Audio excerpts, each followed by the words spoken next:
there we go. Hey! I'm TPAW. I'm And Jonasnator.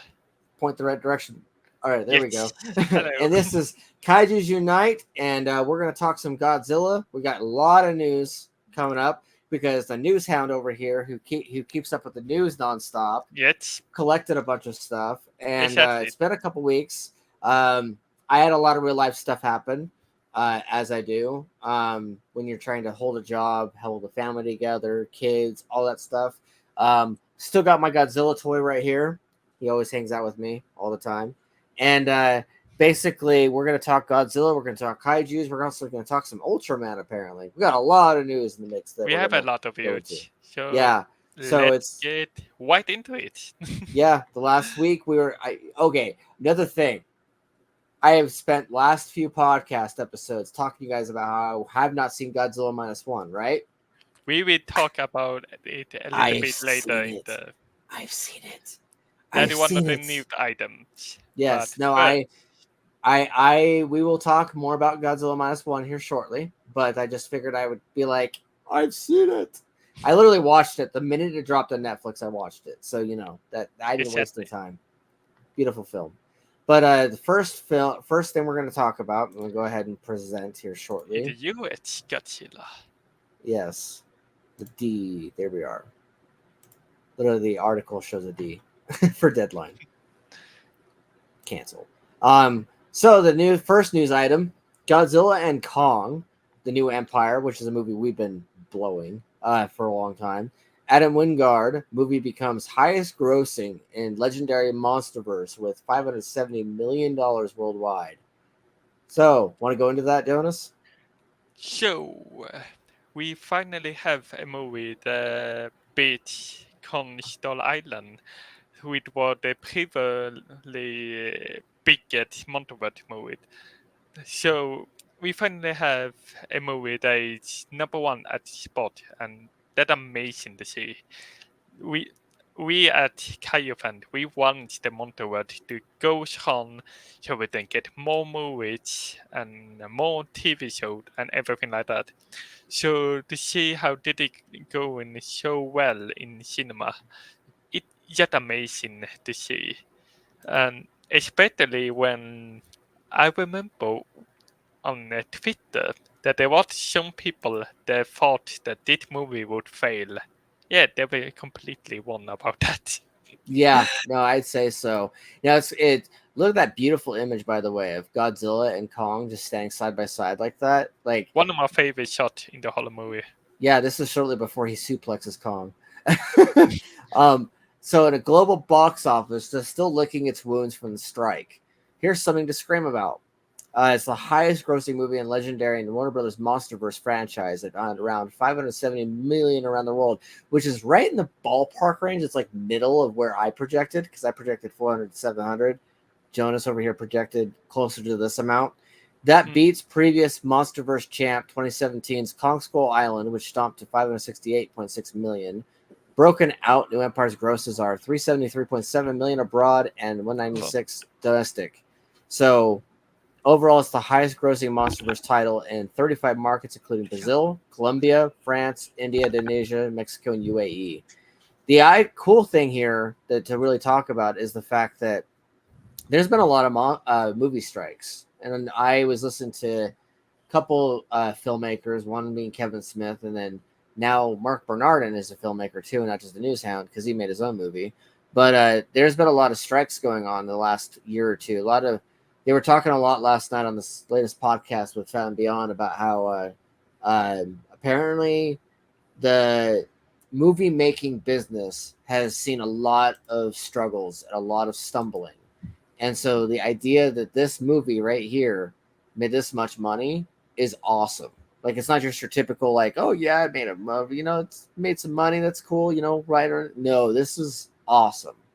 Props here to Warner Bros. Marketing, but also the global distribution team. Realize this: Sony's Ghostbusters Frozen Empire was originally on Easter weekend. Then the Culver City lot moved that movie up to March 22nd.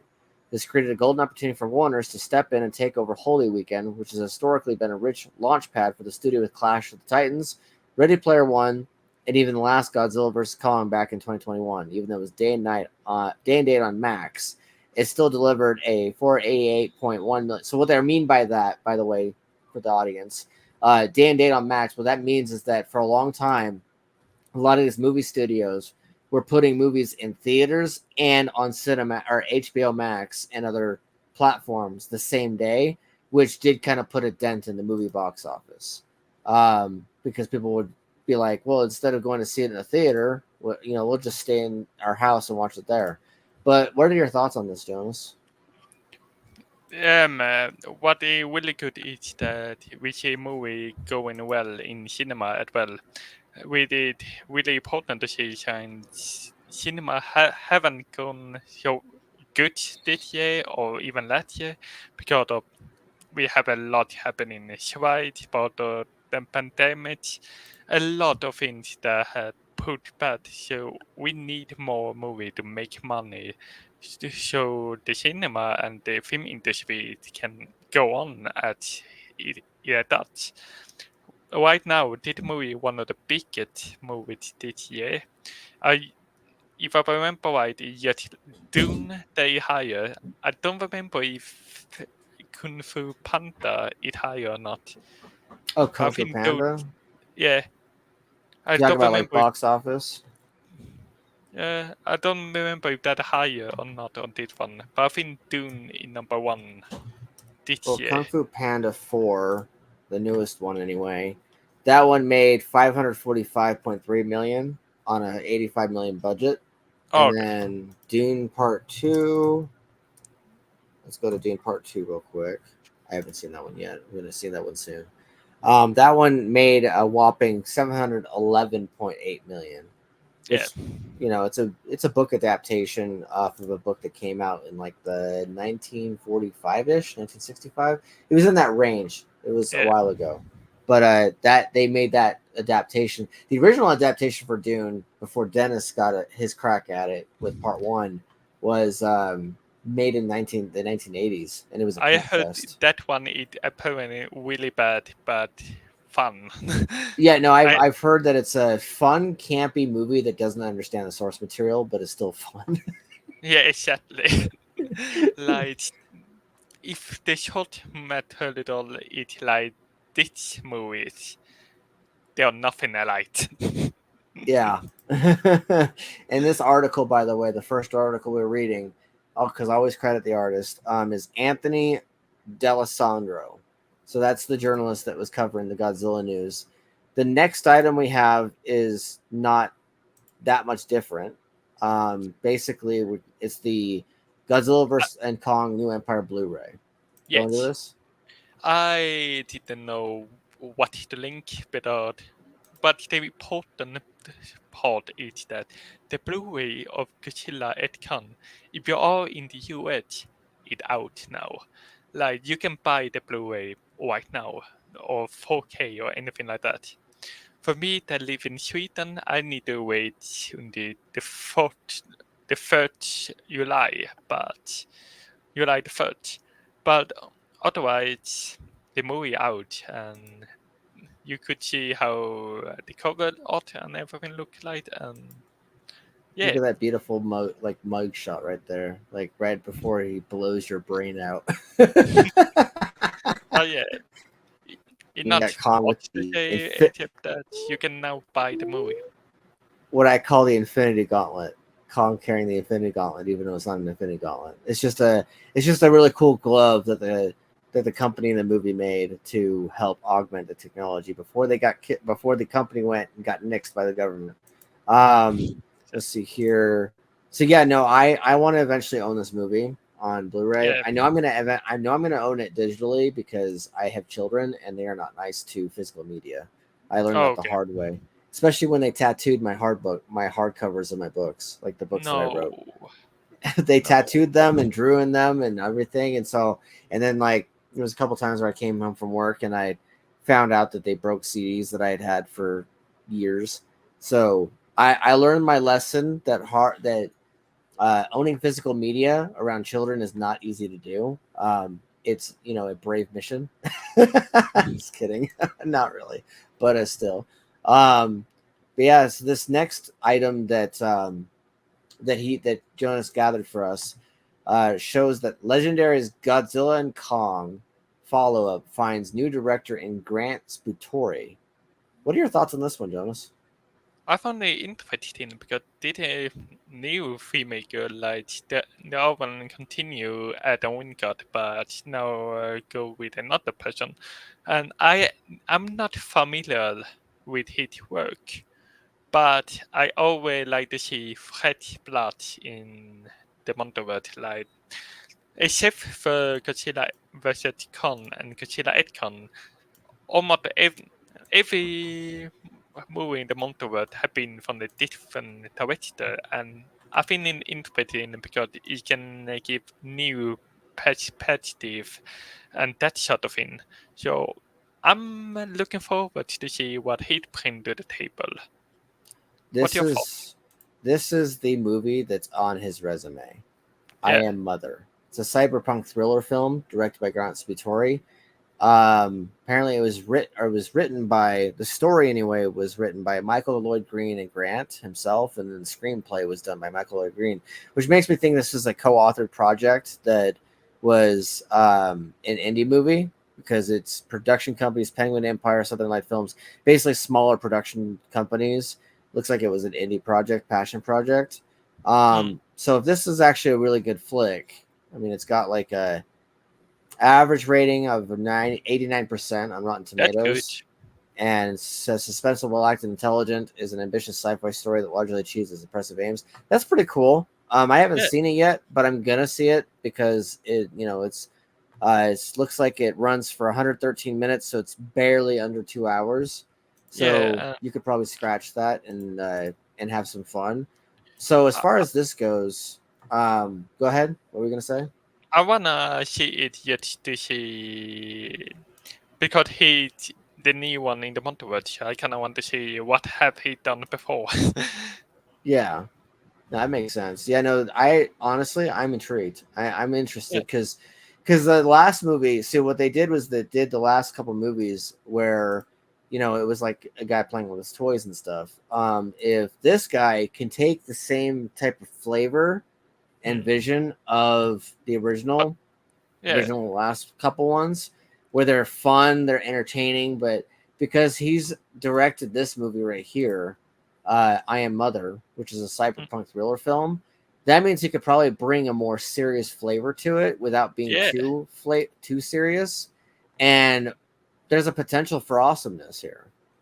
So I'm definitely. open to it. Maybe he can balance those two elements pretty well. We will Yeah. see.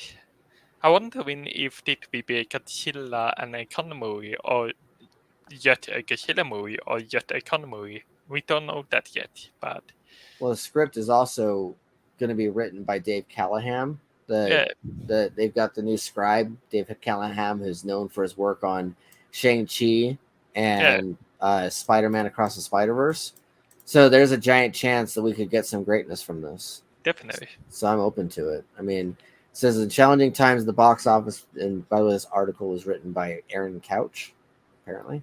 Um, Basically, challenging times at the box office with movies underperforming left and right. The Monsterverse has managed to stay robust. I'd say so. Godzilla vs Kong managed to bring in an impressive 170 million worldwide amid pandemic challenges and day and date release on HBO Max, as I was talking about before, where they would release them at the same time on HBO Max, which I thought that John Campy and some of the other pundits were kind of blowing things out of proportion when it came to that until I started seeing a dent in the box office and I started realizing that they could watch it theoretically. And then Yeah, people around me were like, why would you go see it in the theater? You could just wait for a month for it to hit HBO Max. And I'm like, it didn't take that short of time. And then Kung Fu Panda cycled out of the theater real quick. exactly. March's Godzilla and Kong has grossed more than 567.5 million worldwide, basically making off a lot of money. So the good thing I'm taking away from all this so far is that people still love monster movies, and it made it scratched quite a bit, and they're trying to assemble a decent team that can keep the steam going. That's what I'm getting out of this. Yeah, and I think what I'm also getting out of it is that while Adam Wingard is doing another movie right now, the they still want to continue the Monsterverse as fast as possible because it printing money. So of course they want to continue it. Yeah, that's what I'm thinking about it. This next news item that we have, so I'm just kind of busting through them. Yes. But let's see here, Ultraman Arc. Yes. Streaming worldwide July 6th. English dub and Japanese audio with English subtitles will be simulcast on YouTube. Want to tell us a little bit about that, Jonas? I'm thinking that interesting episodes that want more Kaiju need, but Ultraman is one of the classic one, like a really old series and movie series. So I don't have that much to say because I had never seen an Ultraman movie, but I think it's good to bring attention to it, and if it's good, I might actually watch the movie later. So So I don't know that much about Ultraman. What is Ultraman? Ultraman is like what I get is like a robots they fight in Kaijus and stuff. Hold on, let's see if they actually is like a good explanation. He's like a hero, yeah. Okay. I mean, this is looking like a superhero movie of some kind. Yeah, it kind of is. But Got a trailer or Ultraman review here from Variety that you put in this. exactly. Let's see here. Go ahead and So open this tab. basically, like she with the talking in the kids and that sort of thing. But yeah, I could see him being kind of similar to Power Rangers. We also have a new item from later. Yeah, Ultraman Rising review. The iconic Japanese superhero wrestles kaiju and daddy issues in Netflix's overcrowded cartoon. I mean, that's debatable on overcrowded. But kaiju and daddy issues, that's interesting. Like, we're going to combine monster stuff with daddy issues, huh? An attractive original take on the Ultraman legend privileges a heavy-handed parenting lesson over the kind of monster mania fans expect from the franchise. They did not the same Ultraman. Alright. We had two Ultraman items, and because the other one was live action, I think, so they did a cartoon. Alright. And this article was written by Peter de Bruges. So, Ultraman has one job: to defend the world from kaiju. Across countless manga, video games, and movies, Ultraman's core duty has been to fend off ferocious land and sea monsters, which of course have always been allegories for other threats facing mankind. In Ultraman Rising, our hero adopts one, which makes no sense in the greater scheme of Ultraman lore. It would be like Batman going soft and raising a supervillain's abandoned love child, or Superman deciding to open a gift shop, especially in the Kryptonite. That sounds interesting, though. yeah. This is really interesting, so I might check it out actually. Both the live action and the cartoon, because it seems interesting enough. Yeah, it was all metaphors. This one isn't really about kaiju, but parent-child dynamics, and who doesn't love a baby kaiju? Not to rain on writer-director Shannon Tyndall's parade, but the baby kaiju thing feels like a cheat. DreamWorks and other CG animation studios have been exploiting this tactic for years, introducing adorable infant versions of otherwise not especially cute characters. The character designers give them big eyes and bobbleheads, and audiences invariably go, "Aww," and buy up all the toys. I mean, that's kind of like a cynical take on this story. I'd have to read it or watch it myself to kind of know, more about it and to get more of an idea. But, we might love it. We might review it and then later. Yeah, no, I can see us both enjoying the crap out of this. Yeah. Because, we like Marvel, we like DC, we like superhero stuff. Yeah, I really like Kaiju, so... Yeah, you're mixing kaijus with superheroes. Like, this sounds awesome. Yeah. Serious. And it like cheat you yet all the franchise. Yeah. I don't know enough of it, but yeah. I figured I'd read some of the reviews so we can get kind of an idea of like what this particular story is about. Since you put it in here. Do you want me to go into the next news item? Yes. All right. Let's go ahead and do this. Show this tab instead. Yes, please. Go away, IGN. Power Rangers series isn't moving forward at Netflix, but it's not dead yet.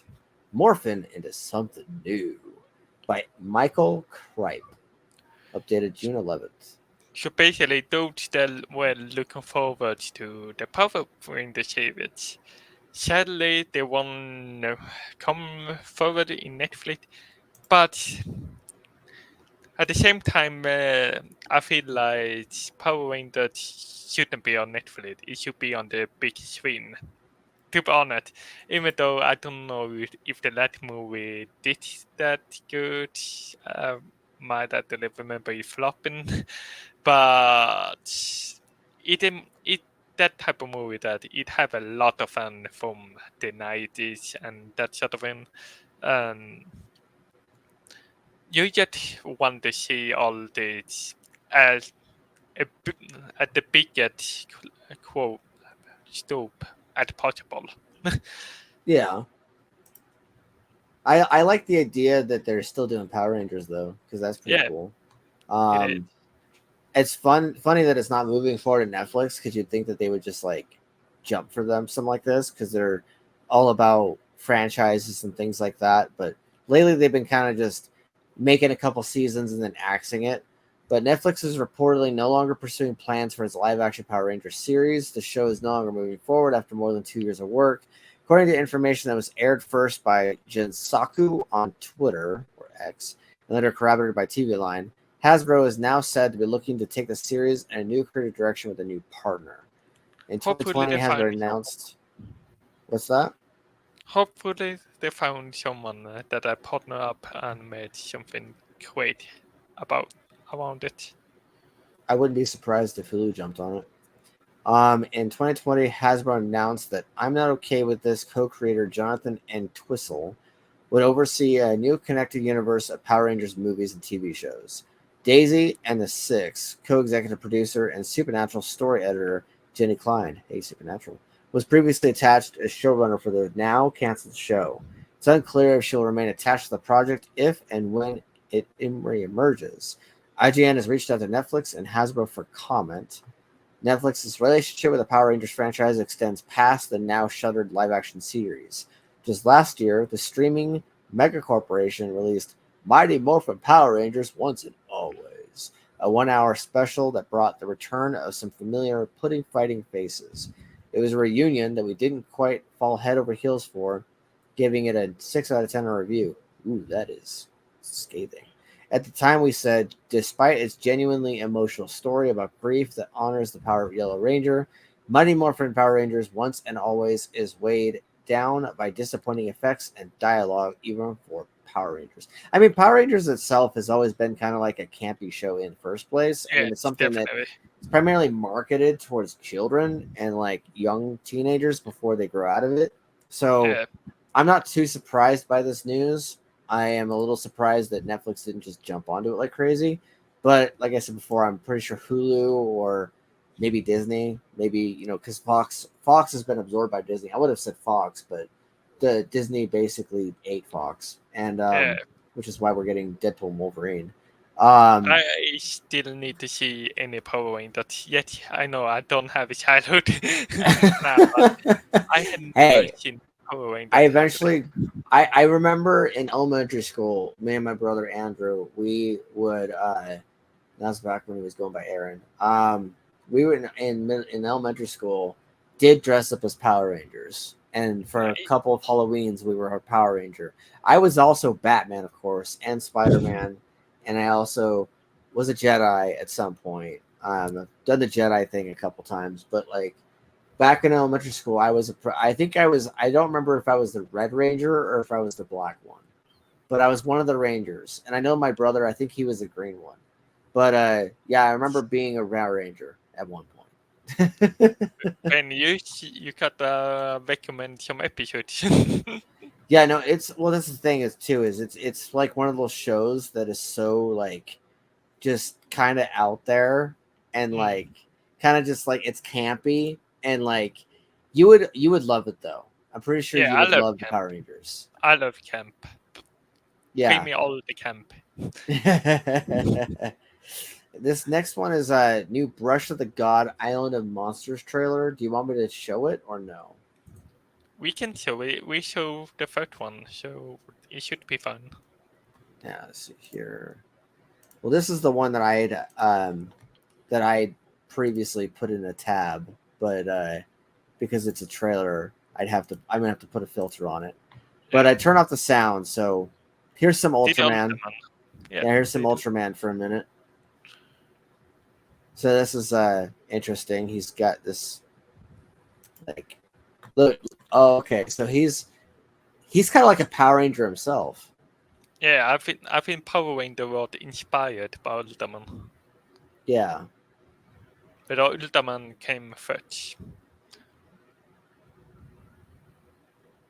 My name's Yuma Heizi. I'm a rookie at SKIP, the Scientific Kaiju Investigation Prevention Center. This is so comic booky like dialogue. Let's see here. That did look like my kind of movie, actually. This looks like a movie that my wife and I would be entertained by. Yeah.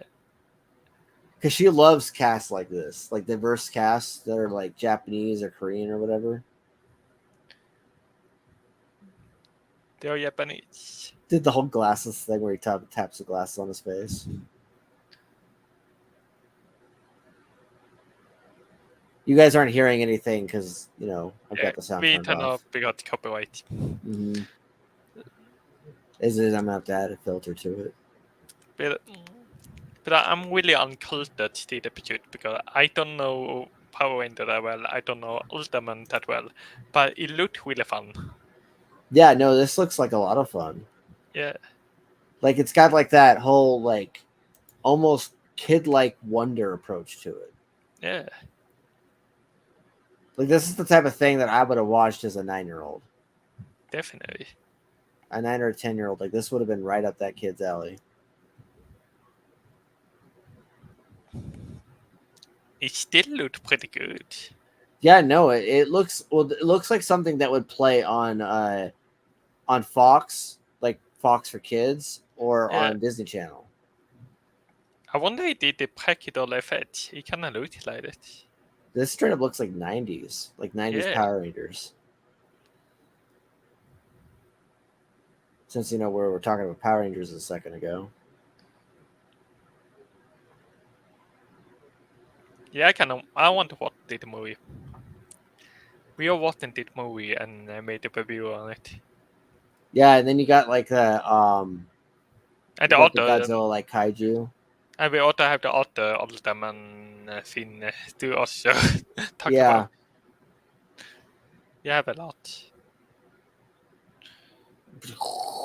There's so more about it's like he's carrying a cube of some kind with superpowers. That's cool. If show more about later video, we are going to do reviews in the videos. So stay tuned. Yeah, absolutely. Got this one too. This one is called Brush of the God Island of Monsters. It's the one we had before in a new trailer. Okay, so this is revisiting an older topic. Okay. Yes. This movie I really want to see because it looks so good. I love Japanese Kaiju movies. No, never.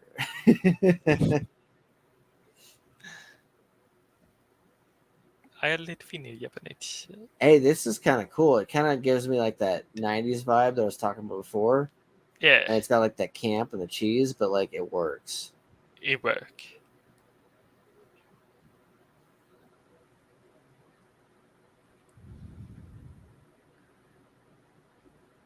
Who's that Pokemon? Wrong world. The whole monster reminds me of Ghidorah from Godzilla. The 300 dragon. Yeah. Looks like a Hydra. Yeah, that's that one. Yes, Yeah, no, I think that the more I'm watching of this, that I'm seeing of that, like it looks something that you could probably enjoy on like a Saturday morning or something. definitely. Secure next item. Godzilla Minus One. Ready for this news item? Big Goliath film we've been talking about now for a while. Godzilla Minus Finally. One is now streaming. How to watch the epic film at home. You, I'm literally gonna play it in a movie theater one day, and they're gonna be like, "Why are you logged in your Netflix account?" And I'll be like, "Why can't I?" if you have Netflix, go and watch the movie now. Yeah, Turn off no, our seriously. podcast. I don't care. Watch it now. Yeah, no, this is so because of the fact that we're not talking about this movie, I will literally go into like my thoughts Yes. as well as the article itself. The article is written by Monica Mercury, or I think that's how you say her last name. But basically it says surprise after months of uncertainty about its streaming release, fans of the King of Monsters can now watch Godzilla Minus One on Netflix and video on demand services like Apple TV and Google Play. Drum roll, please. Find out how to watch Godzilla Minus One at home below. Written and directed by Takashi Yamazaki, Godzilla Minus One debuted in theaters on December 1st, 2023, and grossed 112 million worldwide, according to Box Office Mojo. Now, people who are hearing that are going to say, "Oh, well, that isn't that big of a deal. It didn't make that much money." It made that against a $16 million budget. Yes. Okay. It's So fucking insane. it made a lot of freaking money. So the movie quickly became the highest grossing Japanese live action film in the US. It also won the 2024 Academy Award. See, it's also won an Oscar. The Academy Yes. Award for Best Visual Effects, becoming the first movie in the Godzilla franchise's 7-decade history to be nominated for an Oscar. In He his did acceptance it. speech, what's that? He did it. Our boy did it. Yep. Our mother. So, in an acceptance speech, Yamasaki said he was inspired to become a filmmaker by the shock of seeing Star Wars and Close Encounters of the Third Kind, same bro, as a child in Japan about 40 years ago. So far from Hollywood, even the possibility of standing on this stage seemed out of reach, Yamasaki said at the 96th Academy Awards on March 10th, 2024. I remember when I watched that clip. The moment we were nominated, we felt like Rocky Balboa welcomed into the ring as equals by our biggest rivals, which was already a miracle. But here we stand. So I will go into this and say that this was one of the best movies I've ever seen in It's general. amazing. Like It, it is a gorgeous, like look at this shot right here. This shot right here. it's, Like that, it, this is like a freeze frame of yep, what's in the movie. yep. Like literally, like I was watching it on this laptop that I'm streaming to you guys on. And granted, I have a decent video camera or video card, like special effects and stuff. I'm able to play Diablo 4. I'm able to do a lot of stuff on this thing, able to stream to you guys. This movie is gorgeous. Like, It, it got it. And like, I, I'm willing to agree with you that it's actually one of my favorite movie I have seen. Like, the only Godzilla movie that can beat it for me is the original from 1954. But when that did the movie yet incredible, it had really likable character, a good message about living, and overall beautiful visual effects, and it made you feel many different emotions throughout the movie. yeah, what was that line that one of the characters said? Uh, living or dying to survive or something like that. Like, what was the line? Um, why not? I forgot the line. I'm trying not to But destroy the line, but it has to do with surviving and it has to do with not with regaining your hope. Like this, I watched the first 30 minutes of the movie with the wife the other day because so much stuff was happening that day. We managed to cram 30 minutes of this movie into the day. Doesn't sound like a lot, you know, if you're not doing it with your life, but like our life's been crazy. But like I managed to have her watch the first half hour of this movie, and she's already enamored. Like she's already in love. Like It I, it I beautiful. go ahead. It beautiful. I can't blame her. It beautiful movie, but I don't remember the line exactly. But the whole message about we are not fighting to die for something. We are fighting to live. Like just that message I found really powerful. That no, we are not fighting to our death. We are fighting because we want to live. We want to survive for the people around us and have our purpose in life. Yeah, no, I literally I was because normally whenever I watch a movie with her, normally I just turn on the movie and then I just shut the hell up, right? Mm, She had her laptop playing still and her phone out, mm, and I literally told her, even though we weren't in a movie theater, I told her to shut her phone off. In fact, I called it mm. a black mirror. I was like, turn your black mirror off. Wait, what? And I'm like, turn your black mirror off. And she's like, but I'm just playing the movie. I'm like, if you do not pay attention to this movie, you will get lost really fast. This is not your It's typical monster movie. It's not your typical, you know, watch the monster come out and destroy the city and watch a bunch of people scream and you just watch with disconnected, you know, maniacal joy as the monsters, you know, just destroying everything. This is a movie where you'll be watching the movie and you'll be watching the you know Godzilla come in and go rah, and destroy everything, and you'll be like yeah, and then you realize that you're still connected emotionally to the cast members that are in the show, and in the same breath be like, oh crap, are they gonna die? And you're like, wait, do I care exactly, about human exactly. characters? Like, huh? And You you're watching care this. about them. Yeah, there's this scene where Godzilla is literally tearing the city apart, and he's holding the train car that has one of the main characters in the train car, and you're watching with bated breath as she's hanging from the train car before she lets herself fall out of the train car and into the water below, and the whole time you're like, she's still alive, right? Like, and that's like never happened before. You actually care about human character and you really don't want them to die. Like anytime Godzilla is on stream, you'll be like, "Whoa! Finally, Godzilla done." Oh no, Godzilla is here and they are in danger. Yeah, and you uh, but also, I would say that this movie is so good that you could add. I'm saying this at a really strong positive. You could take away Godzilla from this movie and it would still be an amazing movie even without him. It I yeah, it's I would such a say so. good trauma movie with a lot about family connection, to a vision to live, and also go through something like survival guilt, like every concept in the movie, and how they execute it beautifully. Like, oh, I love it. Yeah, no, I freaking love how this movie is because, as you said, like you and it still works. Like you take Godzilla the movie and it still works as a movie because it's a movie that is like a war film as well as a human survival film, and Yes. so like the characters, literally the first like act, you hear that and you go, wait, what do you mean they take Godzilla out of the movie? It's called Godzilla Minus One. It's a Godzilla movie.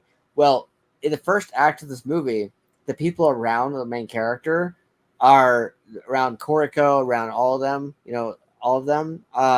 They're all talking about Godzilla like it's a myth, like Exactly. it's just some dinosaur and like some giant lizard that keeps resurfacing. Like they literally don't believe that the ships are being blown up or torn apart by Godzilla. They believe that Godzilla is a myth, or that, you know, it's a made up tell story that you tell children that are frightened in bed, even though there's a war going on.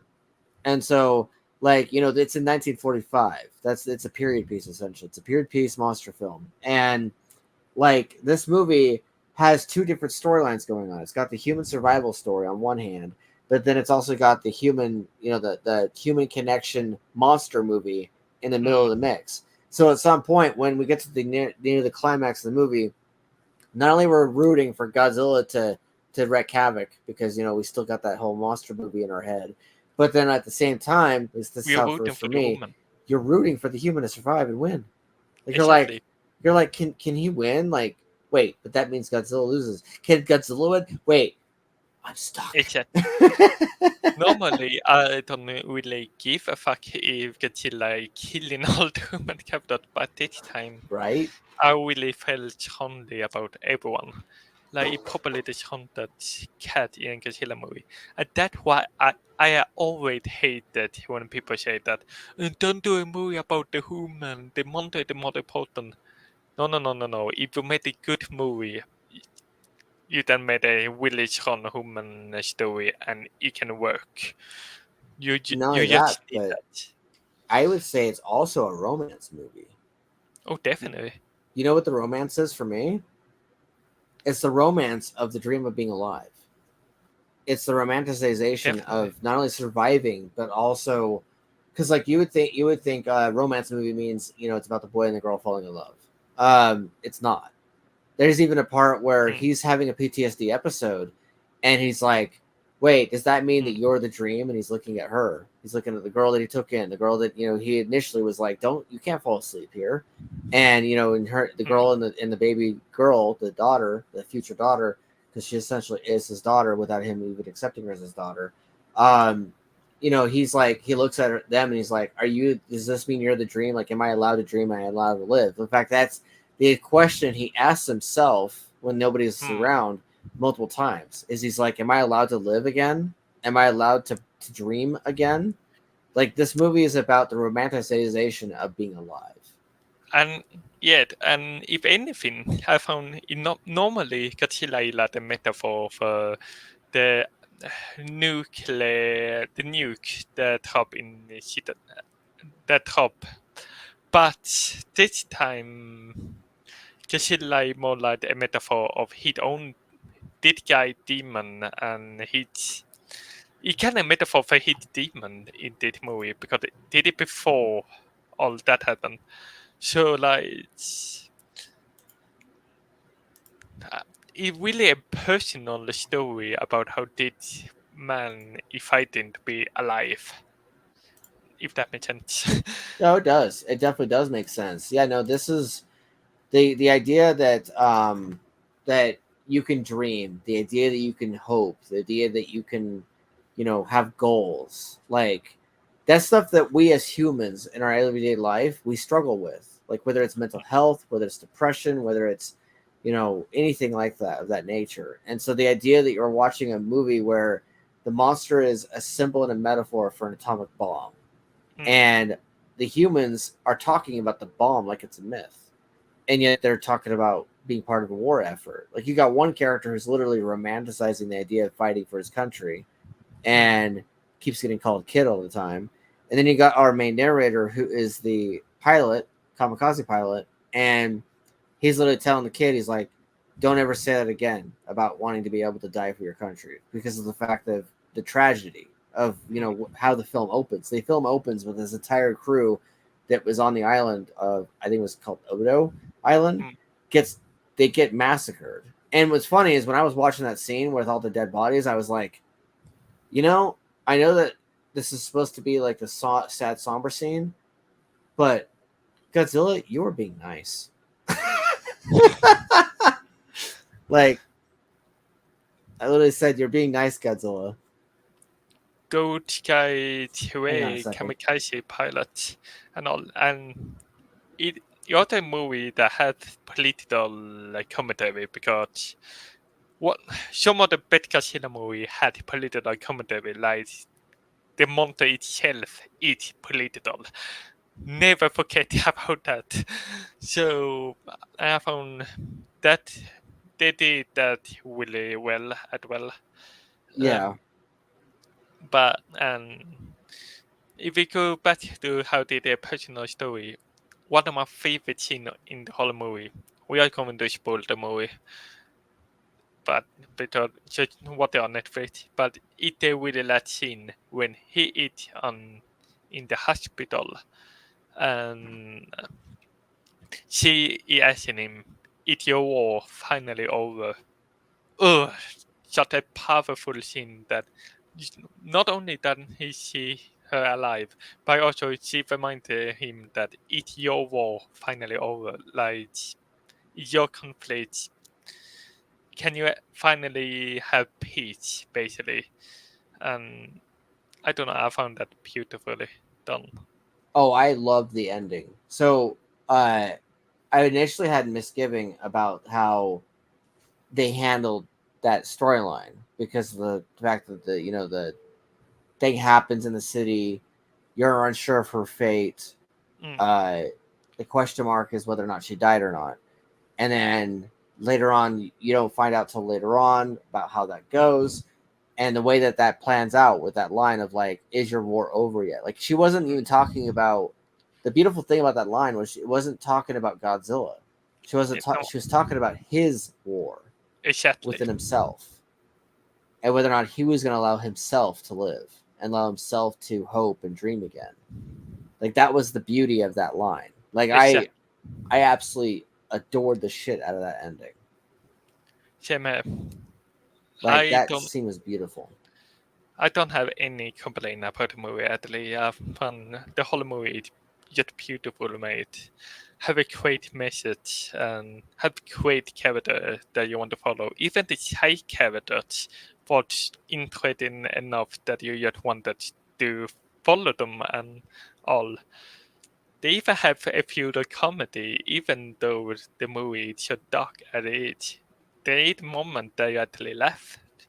And like they're missing all the feeling and every emotion so perfectly. Like I love the movie.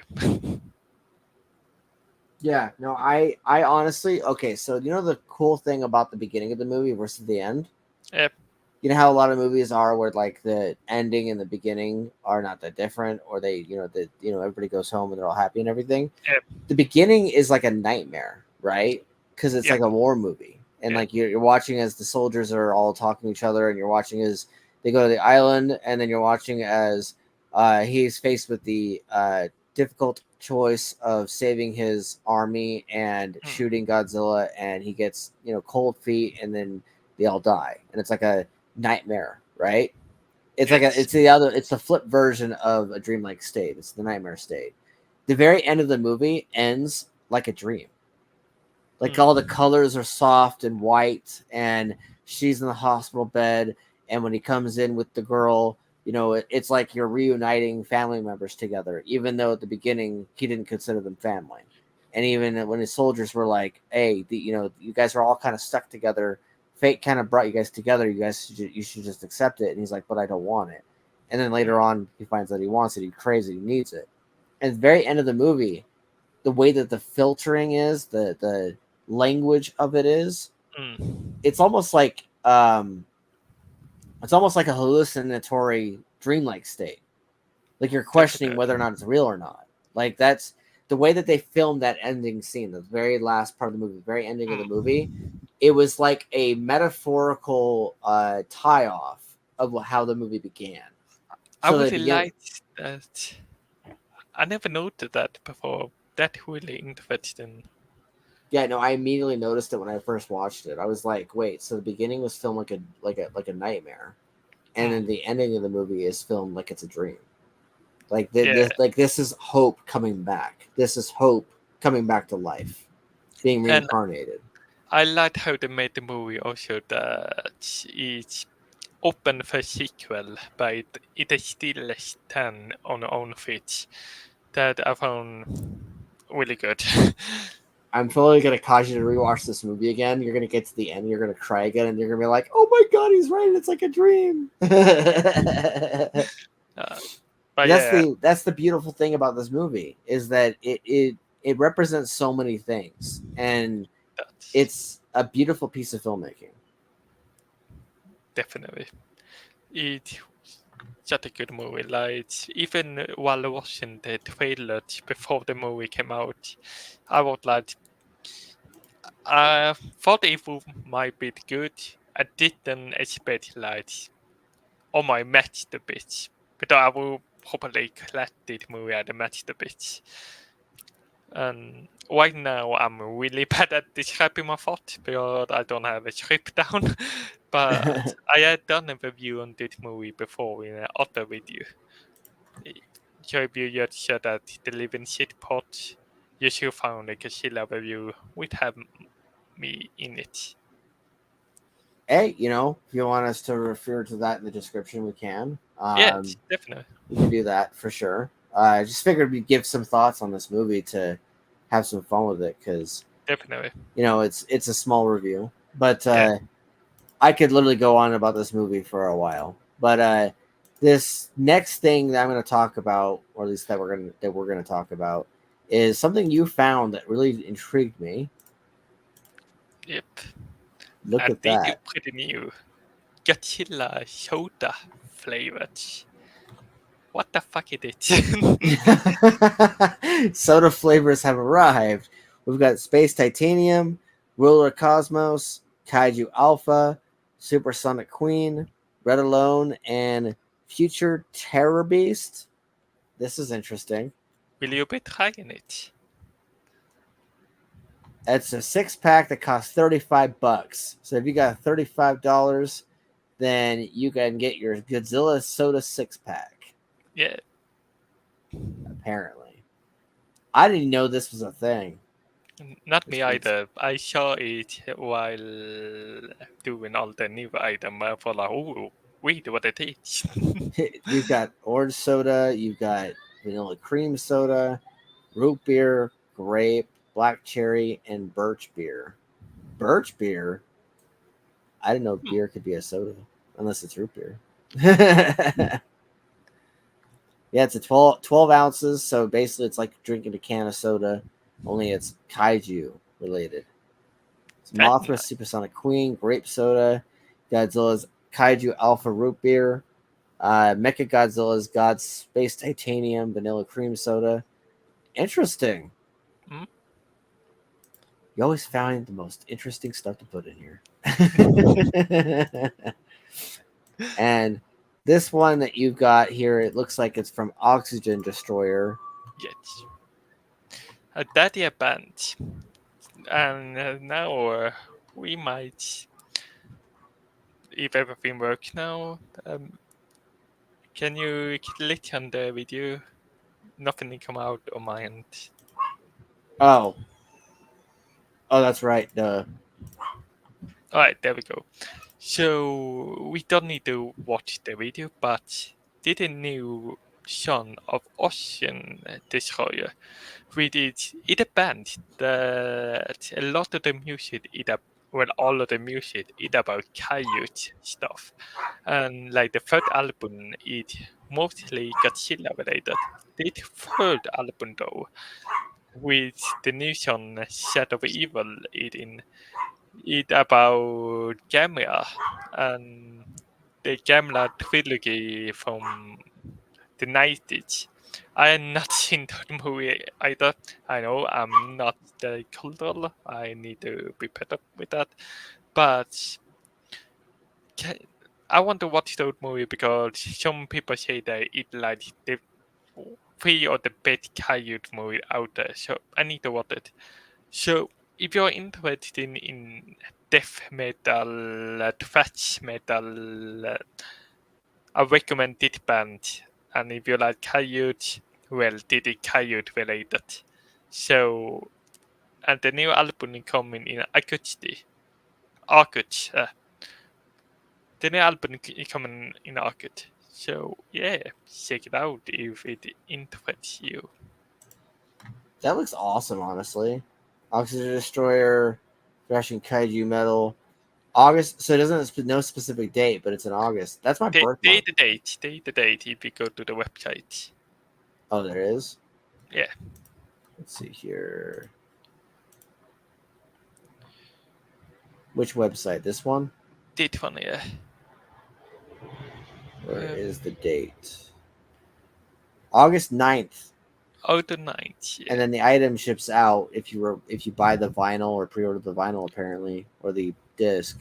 It'll ship out around August 23rd, which means that it could show up by my birthday, literally. Birthday's on the 27th of August. Then you have a birthday present. Yeah, with Kaiju heavy metal. Yes. What more could you ask for there? We've got this really cool image right here. Of camera. Look at that. Nice. It's like it's like this Kaiju monster's just terrorizing the city in its Yes. perfect Kaiju glory. I love the cover art. They look amazing. Oh yeah. So I think I read a smaller band and Kaiju, so why not recommend them? Basically. Oh yeah. Yeah, no, that looks awesome. I remember when I made the joke to you that one day when you showed me Oxygen Destroyer, I'm like, why would you want to destroy the air you breathe? Because I always make jokes about band titles and stuff like that whenever I hear stuff like that. But this So looks the cool. Ocean Destroyer is the weapon that killed Godzilla in the original movie. So the Fun name of fact. that weapon. Fun fact. Nice. I can't play any audio because if I do, then YouTube will be like, "I'm gonna hunt your soul." But Is that I will put a link to this as well in the description, and that way you guys can look into it and maybe buy and support a kaiju themed artist. exactly? But I think that's all the items today. Yet. So did it be really fun? If you liked what we do, subscribe to us, comment any photo of the new item we have before. If we meet something that you want us to bring up, comment that down below. And if you want to follow us, subscribe, and carry on my products and shit and everything in between.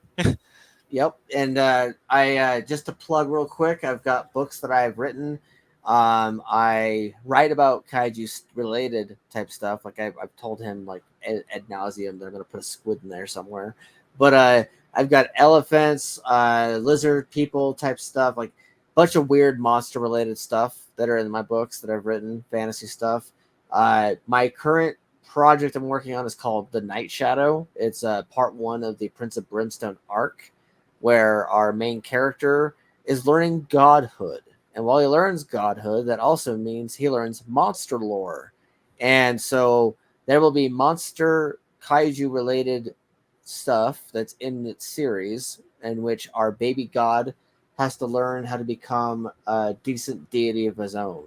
So that's going to be the series I'm currently working on writing, and those links will also be in the description. But I figured I'd plug that real quick. You can find me on Twitter under at TPA Wolfric, I believe, on there still. You I'm can find me also, on Twitter well and TikTok. yep, and you hit up either one of us if you find us there or you find us in another place. Like you got Instagram, Twitter. Most of my handles are around the same. I simplified the YouTube one to being just TPAW because I had it as TPAW's Playground for the longest time, but I changed it to just TPAW. But If you want to follow me on Twitter, it's Jonasnator. If you want to follow me on TikTok, I think it's Mr. Yay or something like that. yeah, it's Mr. J. So, yeah. When I first saw you pop up on my PM message, I was like, Mr. J.